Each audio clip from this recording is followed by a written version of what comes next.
하나님의 말씀 봉독하겠습니다. 오늘 말씀은 마태복음 24장 1절에서 4절 말씀입니다. 제가 가진 성경은 신약성경 41쪽에 있습니다. 24장 1절부터 제가 봉독에 올리겠습니다. 예수께서 성전에서 나와서 가실 때 제자들이 성전 건물들을 가리켜 보이려고 나아오니 대답하여 이르시되 너희가 이 모든 것을 보지 못하느냐? 내가 진실로 너희에게 이르노니 돌 하나도 돌 위에 남지 않고 다 무너뜨려지리라. 예수께서 감람산 위에 앉으셨을 때 제자들이 조용히 와서 이르되 우리에게 이르소서 어느 때에 이런 일이 있겠사오며 또 주의 임하심과 세상 끝에는 무슨 징조가 있사오리이까? 예수께서 대답하여 이르시되 너희가 사람의 미혹을 받지 않도록 주의하라. 아멘. 마태복음 21장에서 예수께서는 예루살렘에 올라가십니다. 그리고 성전을 정화하시고 또 무화과 나무를 저주하시는 그런 일이 있었습니다. 그리고 성전에서 종교 지도자들과 많은 논쟁을 하셨습니다. 그런데 이 종교 지도자들이 아무리 이야기해도 변화될 가능성을 보이지 않았습니다. 그래서 23장부터는 이제는 종교 지도자들에게 말하지 않고 예수님을 따르는 많은 사람들과 제자들에게 말씀하셨어요. 그 23장의 주된 내용이 뭐냐면 무엇이든지 서기관들과 바리새인들이 말하는 바는 행하고 지키되 그들이 하는 행위는 본받지 말라. 주된 내용이 이거였습니다. 무슨 말인지 충분히 이해하실 수 있겠죠. 이스라엘의 종교 지도자들이 말하는 바는 듣고 행하고 지켜라. 그러나 그들이 하는 행동은 본받지 말라 그랬어요. 그러니까 23장 전체적으로 쭉 살펴보면은 예수께서는 종교 지도자들에 대해서 거의 절망하신 것 같습니다. 더 이상 말을 해도 아무 소용이 없다 이렇게 느끼신 것 같습니다. 그때 성전은 무엇이 됐다 그랬어요? 강도의 소굴이 되어버렸다 그랬어요. 그리고 종교 지도자들은 강도처럼 성전에서 이익을 취하고 있었어요. 그래서 예수께서는 절망을 하신 것이죠. 그런 일이 있고 난 다음에 이제 성전을 나오십니다. 오늘 본문 말씀은 바로 그 성전에서 나오시면서 이어지는 말씀입니다. 1절을 한번 보십시오. 아까 제가 봉독했습니다마는 1절을 보시면 예수께서 성전에서 나와 가실 때 제자들이 성전 건물들을 가리켜 보이려고 나아오니 그랬습니다. 유감스럽게도 이 말씀만 읽어보면 무슨 뜻인지 이해하기가 어렵습니다. 제자들이 성전 건물들을 가리켜 보이려고 나왔다 그랬어요. 이해하기가 좀 어려워요. 그래서 마가복음을 보니까 조금 더 자세하게 기록되어 있는데 마가복음에는 뭐라고 기록되어 있냐면 예수께서 성전에서 나가실 때 제자 중 하나가 이르되 선생님이여 보소서 이 돌들이 어떠하며 이 건물들이 어떠하니까? 무슨 말입니까? 감탄사입니다. 선생님, 이 성전 좀 보십시오. 정말 어마어마하지 않습니까? 이런 감탄사입니다. 성전을 나오면서 뒤로 돌아서 성전을 보면서 예수님에게 이 말을 한 겁니다. 예수님, 이 건물 좀 보십시오. 정말 어마어마하지 않습니까? 정말 아름답습니다. 아마 그런 말을 했던 것 같아요. 여러분, 예수님 시대의 성전, 보통 이 성전을 헤롯 성전이라고 합니다. 헤롯 왕이 지어줬다고 해서 헤롯 성전이라고 하는데 정말 어마어마했다고 합니다. 82년 동안 지었대요. 큰 공사였어요. 대단히 크고 아름다운 건물이었기 때문에 이 건물을 완성하는데 무려 82년이나 걸렸다 그래요. 그래서 그 당시에 헤롯 성전을 보지 못한 사람은 아름다운 것이 무엇인지 알지 못할 것이다. 이렇게 말할 정도로 대단한 건물이라고 그럽니다. 예수님 제자들이 누굽니까? 갈릴리 촌 사람들입니다. 갈릴리 촌 사람들. 생전 이런 건물 못 봤을 겁니다. 근데 예루살렘에 가보니까 성전이 이렇게 생겼거든요. 그러니까 이 성전을 보고 놀란 겁니다. 참 아름답습니다. 예수님 공감을 얻으려고 예수님 참 아름답지요. 이렇게 이야기했어요. 예수님 입에서 아름답다는 말이 나오겠습니까? 안 나오겠습니까? 나올 수가 없지요. 왜 예수님 입에서 성전이 아름답다는 말이 나올 수가 없어요? 예수님은 이미 성전에 대해서 절망하고 계셨어요. 왜요? 성전이 뭐가 됐다고요? 강도의 소굴이 됐다. 겉으로 보기에는 이렇게 어마어마하게 멋있게 보이지만 속은 다 썩어 빠진 강도의 소굴이 되어버렸단 말이죠. 그래서 성전을 보면은 성전 건물이 아름답게 보이는 것이 아니라 성전 안에서 지금 뭔 일이 일어나고 있는가, 이것이 더 가슴 아프게 느껴졌단 말이죠. 그래서 예수님은 제자들의 말을 듣고 기가 막히셨을 거예요. 종교의 본질을 상실한 이 성전에 대해서 금방 전에 말씀을 하셨는데, 금방 전에 강도의 소굴이라고 말씀하셨는데, 그 본질을 보지 못하고 외형만 보는 제자들에게 대해서 굉장히 실망하셨을 거예요. 그래서 2절에 이렇게 대답하십니다. 조금 의역을 하자면 이렇습니다. 네 눈에는 이 건물이 그렇게 엄청나게 보이냐? 내가 진실로 너희에게 이르노니 이 건물은 돌 하나도 돌 위에 남지 않고 다 무너뜨려지리라.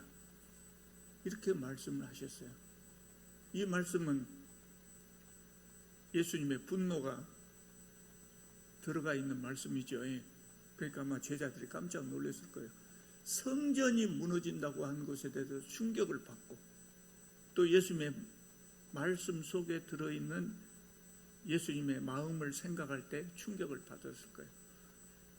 이스라엘 사람들의 신앙은요, 성전 신앙이라고 생각할 수 있어요. 이스라엘에게 성전은 하나님과 같은 것으로 생각했어요. 이스라엘 사람들은 그런 생각을 했어요. 그렇게 생각했기 때문에 성전이 무너진다, 이것은 꿈에도 생각하지 못한 일이에요.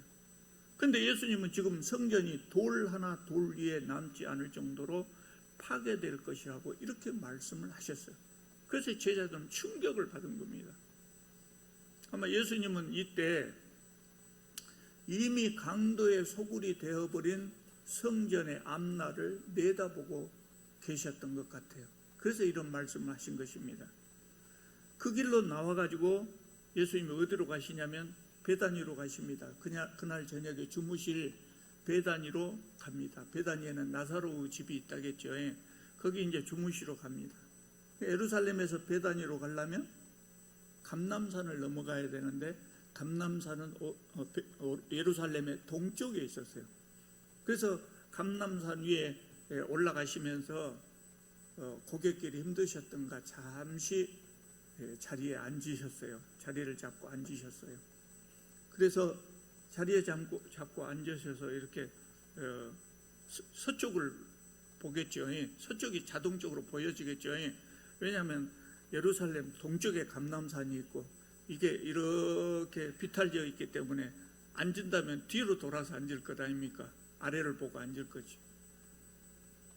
그때 무슨 풍경이 들어왔냐면, 성전에는 없습니다만 아마 이런 풍경이 들어왔을 거예요. 해가 뉘엿뉘엿 서쪽으로 넘어가고, 그리고 그 아래는 뭐가 보였어요? 예루살렘 시내가 보이는데 그 중에 압도적으로 성전이 탁 두드러져 보였겠죠.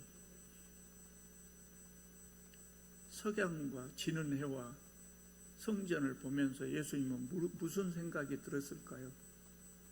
아마 만감이 교차했을 거예요. 여러분들 어쩐가 몰라도 저는 석양을 보면 참 아름답다 하는 그런 느낌보다는 뭔가 그냥 그 쓸쓸한 그런 느낌이 들더라고요. 그런데 그 지는 해를 보면서 기울어져가는 성전 시대를 보면서 막 가슴 아픈 그런 느낌을 받으셨을 거예요. 그때 제자들이 질문을 합니다. 3절입니다. 예수께서 감람산 위에 앉으셨을 때 제자들이 조용히 와서 이르되 우리에게 이루소서 어느 때 이런 일이 있겠사오며 또 주의 임하심과 세상 끝에는 무슨 징조가 있으리까? 아까 말씀드린 대로 제자들은 예수님의 대답이 예수님이 아까 2절에 대답하시면서 그 대답 속에 들어있는 예수님의 감정이 좀 나무라시는 것 같기도 하고 그랬을 거예요. 그래서 그걸 느끼고 즉시 물어보지 못하고 있다가 예수께서 감람산 위에 앉아서 쉬시려고 잠시 앉으니까 이제 질문한 거예요. 예수님, 성전이 무너뜨려질 때 어떤 징조가 있을까요? 사전에 무슨 일이 일어날 것 아닙니까? 어떤 징조가 있을까요? 그런 질문입니다. 그래서 예수께서는 제자들의 이 질문에 대해서 아주 긴 이야기, 긴 답변을 합니다. 4절부터 51절까지 긴 답변입니다. 이것을 보통 감람산 설교라고 그럽니다. 예수님의 감람산 설교. 오늘은 이 부분에 대해서 말씀드리겠습니다. 어려운 부분이 있으니까 읽어가면서 설명을 드리겠습니다. 먼저 4절 5절을 보시기 바랍니다. 예수께서 대답하여 이르시되 너희가 사람의 미혹을 받지 않도록 주의하라. 많은 사람이 내 이름으로 와서 이르되 내가 그라. 그가 누구예요?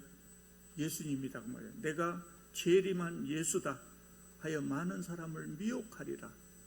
예수님의 제자들은 그날 성전이 무너뜨려질 때 그날의 징조들이 어떻게 됩니까? 하고 물었지만 예수께서는 그 물음에 답하기 전에 미혹을 받지 않도록 먼저 주의하라고 먼저 말씀을 하셨어요.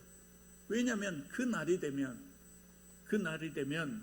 많은 사람들이 내가 재림한 예수다, 내가 바로 승천한 그 예수, 다시 오신 예수다, 이렇게 이단이 많이 나타날 것이기 때문에 그래서 미혹되기 쉽기 때문에 미혹되지 않도록 주의하라, 이렇게 말씀하신 거예요. 여러분, 이단은요, 오늘 우리 주변에 이단들이 많이 있습니다만은 이단들은 최근에 나타난 거 아니에요. 굉장히 이단들 걱정한 사람들 많아요. 그런데 이 이단들은 최근에 나타난 것이 아니고 초대교회부터 지금까지 계속 있어 왔어요. 어떤 사람들은 신천지가 막 이렇게 막 엄청나게 수가 많아지고 그러니까 걱정을 했었는데 저는 걱정 하나도 안 해요. 가만둬도 없어져요. 왜 그럴까요? 진리가 아니기 때문에. 사람들이 속는데 한도가 있어요. 진리가 아니기 때문에. 그래서 그런 이단들은 초대교회 시절부터 2000년 기독교 역사에 끊임없이 나타났었어요. 끊임없이. 내가 재림 예수다 그런 거예요. 여러분, 대한민국에 지금 현재요, 우리나라에 예수님 많이 있습니다. 예수님이 자칭 예수라고 하는 예수님들이 수십 명이죠. 수십 명. 우리는 예수님 말씀하신 대로 이 사이비들에게 미혹되지 않도록 주의해야 합니다. 6절을 보면은 그날의 난리와 난리의 소문, 국가 간의 갈등, 지진과 기근이 있을 것이라고 그렇게 말씀하셨어요. 그러니까 인류의 역사가 하나님께서 계획하신 대로 종말을 향해 가는 동안 세상에는 많은 고통이 있을 것이라는 말씀입니다. 9절입니다. 그때의 사람들이 너희를 환난에 넘겨주겠으며 너희를 죽이리니 너희가 내 이름 때문에 모든 민족에게 미움을 받으리라. 제자들에게 하신 말씀이에요. 예수님의 제자들은 이런 박해를 받을 수 있다는 말씀이에요. 그리고 13절에 말씀하시기를 끝까지 견디는 자는 구원을 얻으리라, 이렇게 말씀하셨어요. 또 14절을 보면 예수께서는 종말이 오기 전에 이루어져야 될 또 하나의 사건을 말씀하시는데 그것은 뭐냐면 복음이 온 세상에 전파되는 거예요. 복음이 세상 끝까지 전해지기 전에는 예수께서 재림하지 않으실 겁니다. 왜냐하면 세상의 모든 사람들에게 공평하게 구원의 기회를 주시기 때문에 그렇습니다. 15절을 한번 보시기 바랍니다. 15절을 보면 예수께서 그날의 징조에 대한 답변을 마무리하면서 결정적인 사건 하나를 말씀하십니다. 그러므로 너희가 멸망에 가증한 것이 거룩한 곳에 선 것을 보거든 읽는 자는 깨달을진저 그때 유대에 있는 자들은 산으로 도망할지어다. 그랬어요. 멸망에 가증한 것이 거룩한 것에 선 것을 보거든 그랬어요. 우리 말로 번역해 놓으니까 좀 이상해 갖고 이게 막 암호 같고 그러죠. 근데 이스라엘 사람들은 무슨 말인지 금방 알아먹었어요. 왜냐하면 다니엘서에 이 표현이 나오거든요. 다니엘서 표현을 빌려서 예수께서 말씀하신 거예요. 멸망에 가증한 것이 거룩한 것에 선 것을 보거든. 그 말은 뭐냐면 거룩한 것이 성전이거든요. 성전 안에 이방인들이 섬기는 우상과 이방인에게 드릴 제물이 성전 안에 있는 것을 보거든 그래. 그 말이에요. 왜 이것이 있을까요? 이방인들이 성전을 점령하고 성전 안에서 자기들의 신에게 제물을 드리면서 제사를 드리는 겁니다. 그것을 보면 어떻게 하라고요? 유대에 있는 자들은 산으로 도망할지어다. 그래서요. 성전을 모독하는 사건이에요. 그래서 주 70년에 로마가 예루살렘을 점령할 때 실제로 이런 일이 있었어요. 로마 사람들이 우상의 제물을 성전 안에 던져 넣었어요. 예수께서는 예루살렘 성전이 더럽혀지는 것을 보거든 예루살렘과 유대를 떠나 산으로 도망가라 그랬어요. 이 산은 요단강 건너편에 있는 산악지역을 의미합니다. 실제로 로마 군대가 예루살렘을 점령했을 때 많은 사람들이 이 지역으로 대피해서 목숨을 건졌다고 합니다. 또 16절을 보겠습니다. 이스라엘 사람들의 지붕이 평평해요. 옥상이라 그러죠. 보통 우리는 평평해요.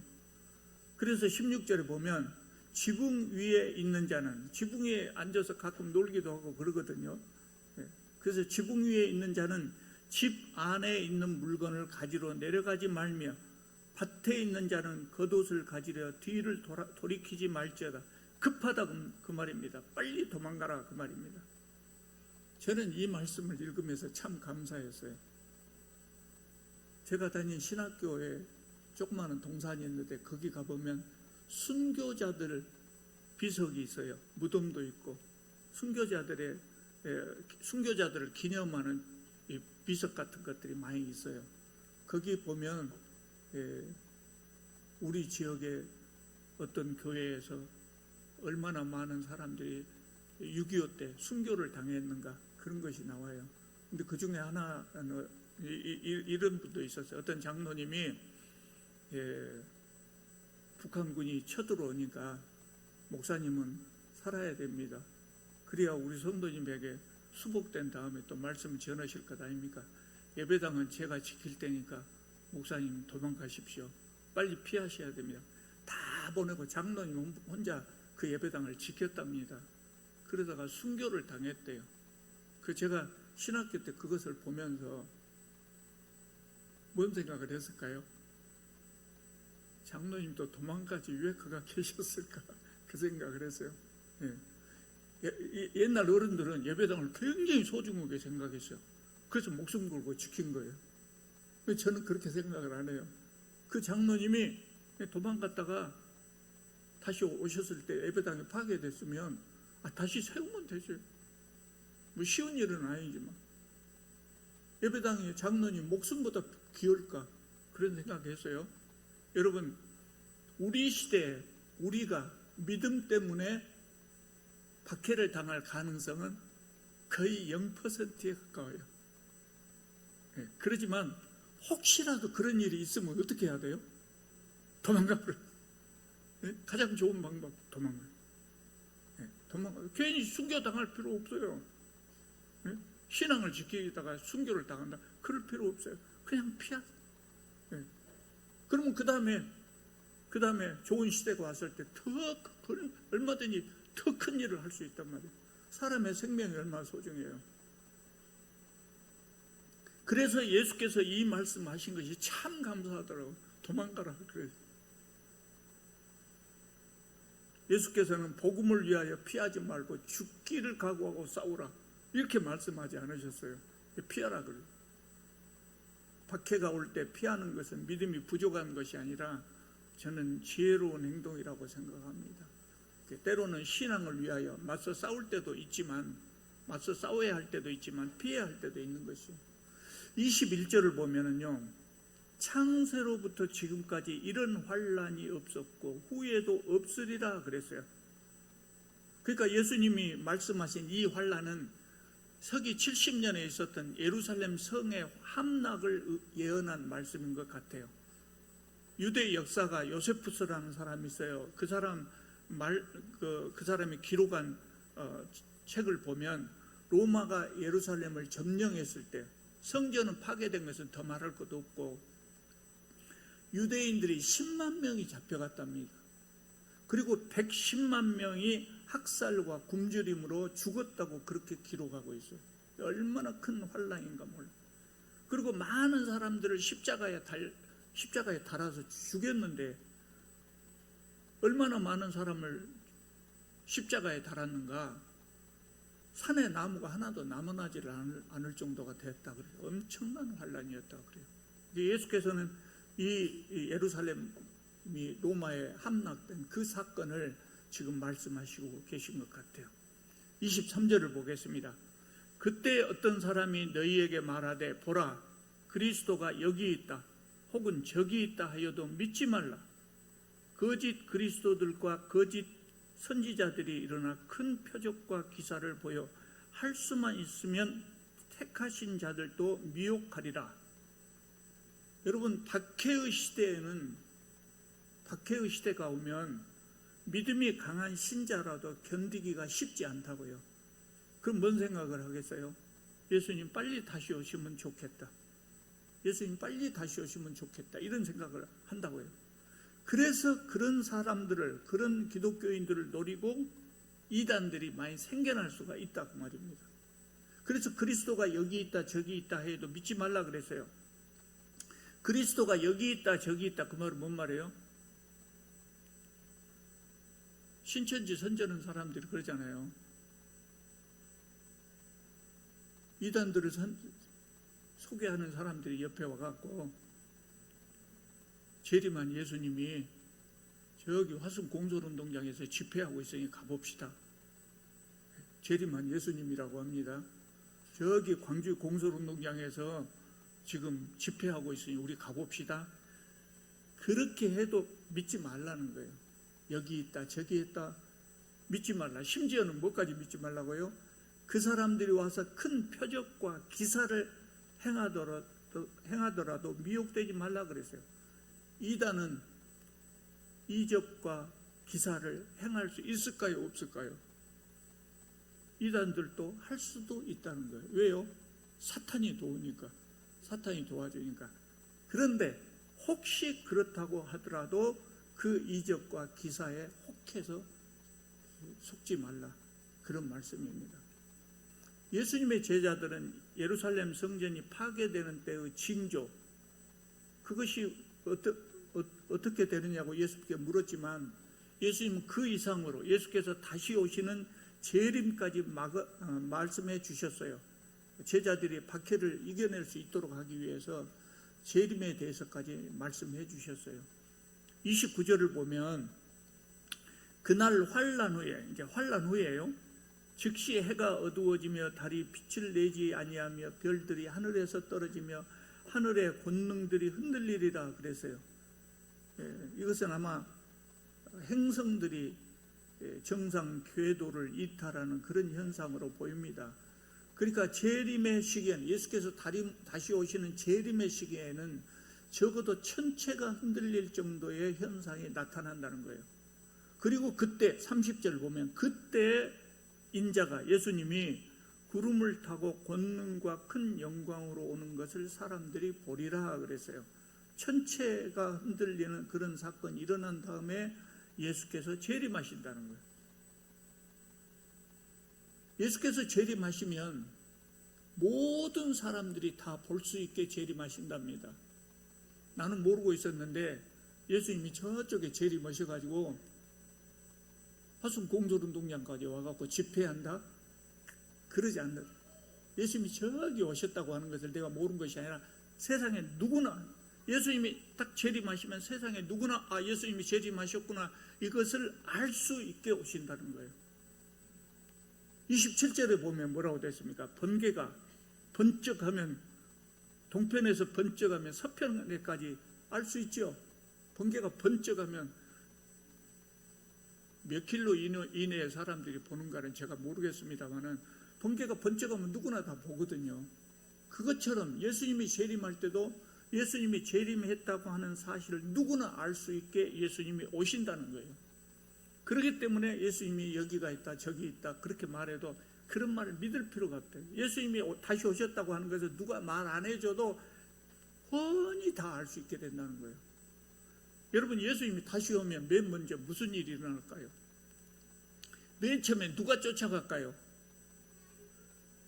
예수님이 재림하셨어요. 번개가 번쩍하는 것처럼 누구나 다 알 수 있게 재림하셨어요. 그럼 맨 먼저 누가 쫓아갈까요? 텔레비전 기자들, 카메라맨들이 들고 쫓아갈 것 아니에요. 예수님 재림한 것 같이 큰 사건이 어디가 있어요. 그리고 텔레비전 켜보면 방송에 24시간 중계방송을 할 거예요. 예수님 재림했습니다. 지금 어디에서 뭐라고 계시나. 그러니까 훤히 다 알 수 있다는 거예요. 그래서 어떤 사람이 나 재림은 예수다 그러면 그 믿을 것 없대. 그거 믿는 것까지 바보스러우니. 예수님 오시면요, 그 사람들이 우리에게 전해주기 전에 텔레비전이 중계방송을 한다니까요. 뉴욕 타임즈라는 신문이 있어요. 뉴욕 타임즈. 유명한 신문이죠. 미국의 뉴욕 타임즈라는 신문이 있는데, 뉴욕 타임즈에서는 재림호 활자라는 활자를 만들었어요. 만들어가지고 준비해 두고 있었어요. 예수님 언제 재림할지 모르니까. 지금은 컴퓨터를 보면 활자에 숫자가 붙어 있죠. 매도 이렇게 숫자가 붙어 있죠. 쉽게 말하자면 여러분들이 오늘 보신 주보에 글씨는 대부분 작은 글씨는 10호 활자입니다. 그리고 점점 이게 글씨가 커지면 숫자도 커져요. 11호는 15보다 더 크고 이렇게 커져요. 근데 원래 우리나라의 활자, 납으로 만든 신문을 만들 때 사용하려고 납으로 만든 활자에 남바가 붙어 있었는데, 우리나라 활자는 제일 큰 활자가 1호 활자예요. 그리고 숫자가 커질수록 활자가 더 적어졌어요. 1호 활자가 제일 커요. 그러면 진짜 큰 일이 일어나가지고 활자를 크게 써야 되겠다 하면은 어떻게 해야 될까요? 1호 활자 말고 그보다 1호 활자보다 더 큰 활자는 없어요. 그래서 정말로 큰 활자를 써야 되겠다 그럴 때 뭘 하냐면 납으로 활자를 새로 만들어요. 큰 활자를. 그 활자를 뭐라고 하냐면 특호 활자 그랬어요. 특호 활자. 그런데 뉴욕 타임즈에서는 예수님이 재림하셨다면 호해를 발행해야 될 것 아니에요. 제목을 얼마나 예수님 재림했습니다. 크게 제목을 붙여야 될 거 아니에요. 그래서 크게 제목을 붙이는데 다른 신문사보다 훨씬 빠르게 요거를 호해를 만들기 위해서 재림 특호 활자, 이름에 재림호라고 하는 이름을 붙인 그 활자를 만들어서 가지고 있었어요. 오래전에 만들어 가지고 있어요. 예수 모시기만 하면 바로 찍어내려고. 지금은 납활자를 쓰지 않고 컴퓨터로 접판을 하니까 아마 이 활자는 버렸는지 어쨌는지 모르겠습니다. 기념으로 가지고 있는지. 신문과 텔레비전이 맨 먼저 우리에게 알려준다는 거예요. 그러니까 이단들이 우리한테 와서 재림은 예수 여기 계신다. 속을 필요가 없다는 거예요. 속아서는 안 되는 것이죠. 여러분, 그러면 예수님은 언제 재림하십니까? 재림의 때를 제자들이 물었지만 재림의 때는 말씀하지 않으셨어요. 36절에 답이 나와 있죠. 그 날과 그 시는 아무도 모르나니 하늘의 천사도 아들도 모르고 오직 아버지만 아시느니라. 심지어 누구도 모른다고요? 예수님 자신도 나도 모른다. 하나님만 아신다 그랬어요. 기독교 역사 2000년 역사를 보면 어떤 사람들은, 어떤 이단들이 예수님이 몇 년 몇 월 며칠에 오신다, 우리 가서 준비하자, 그런 사람들도 있었어요. 우리나라에도 있었어요. 그런데 그 다 거짓말이다. 믿을 필요도 없다. 예수님이 직접 하신 말씀이에요. 예수께서 나도 모른다 그러셨어요. 나도 모른다. 하나님만 아신다 그러셨어요. 왜 재림의 시기를 말씀하지 않으실까요? 42절을 보면 그러므로 깨어있으라 그랬어요. 언제 주님이 임하실지 알지 못하기 때문에 깨어있으라. 재림의 때를 말씀하시지 않는 이유는 우리가 항상 하나님 말씀에 순종하면서 영적으로 깨어있기를 원하시기 때문에 그랬어요. 만약에 몇 월 며칠 날 예수께서 오신다고 하는 사실을 우리가 안다면 어떻게 될까요? 평소에는 자기 욕심대로 자기 하고 싶은 대로 살다가 예수님 오시기 직전에 그때야 준비할 것 아닙니까? 그래서 예수께서는 깨어있으라고 하는 것을 강조하신 거예요. 그러므로 우리는 재림의 시기를 알려고 할 필요도 없고, 알 수도 없지만 알려고 할 필요도 없고, 예수께서 오신다고, 오늘 당장 오신다고 해도 아무 문제 없을 정도로 잘 준비하고 그렇게 살아야 됩니다. 이것이 뭐냐면 종말론적 신앙이다. 예수님이 언제라도 오신다고 생각하고 그것을 준비하는 삶, 그런 신앙을 가져야 된다는 겁니다. 여러분, 우리는 예수께서 오늘 재림하신다고 할지라도 너 참 잘했다, 참 잘 살았다, 그렇게 칭찬받을 수 있도록 늘 깨어 있기를 바랍니다. 기도드리겠습니다.